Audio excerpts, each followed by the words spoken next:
আজকে আমরা একদম ভিন্ন ধরনের একটা রুটে যাচ্ছি। সামনে যে রাস্তাটা দেখছেন, এটা কোনো সাধারণ হাইওয়ে না। এটা পাহাড়ি, ঢালু আর পুরো মাটির রাস্তা। তার উপর আবার পিচ্ছিল। এখানে একটু ভুল মানেই গাড়ি স্লিপ করে নিচে নেমে যেতে পারে।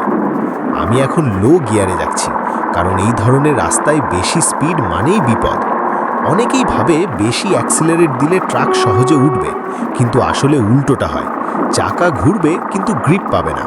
দেখেন, স্টিয়ারিং একদম হালকা ধরে চালাতে হচ্ছে। হঠাৎ টার্ন নিলে ব্যালেন্স নষ্ট হয়ে যাবে।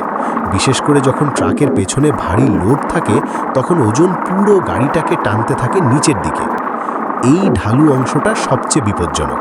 এখানে ব্রেক হঠাৎ ধরলে গাড়ি স্লাইড করতে পারে। তাই আমি ব্রেক ছোট ছোট ট্যাপে ব্যবহার করছি। পুরো চাপ দিলে চাকা লক হয়ে যাবে। ওহ, দেখেন, একটু আগে ট্রাকটা সাইডে চলে যাচ্ছিল। এই জায়গায় অনেকেই কন্ট্রোল হারায়। এখানে আসল কৌশল হলো ধৈর্য। দ্রুত উঠার চেষ্টা করলে উল্টে যাওয়ার সম্ভাবনা বেশি।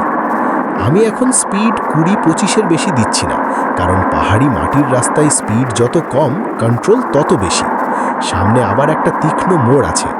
এই মোড়টা নিতে হলে আগে থেকেই গতি কমাতে হবে। দেখেন, ধীরে ধীরে উঠছি। চাকা একটু স্লিপ করছে, কিন্তু পুরো থামায়নি। একদম ব্যালেন্স রেখে এগোতে হবে। এখানে যদি মাঝপথে থেমে যাই, আবার ওঠা আরও কঠিন হবে। এই ধরনের রাস্তায় ড্রাইভিং মানে শুধু গতি না, পুরোটা টেকনিকের খেলা।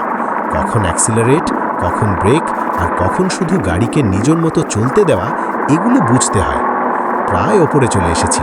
সবচেয়ে কঠিন অংশটা পার হয়ে গেছি মনে হচ্ছে।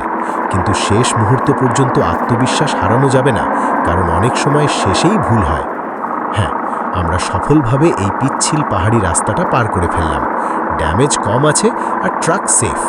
সত্যি বলতে এই রুটটা আমার জন্য এখন অবধি সবচেয়ে চ্যালেঞ্জিং ছিল। এমন আরও কঠিন পাহাড়ি রুট দেখতে চাইলে কমেন্টে জানাও। পরের বার আরও কঠিন মিশন নিয়ে আসবো।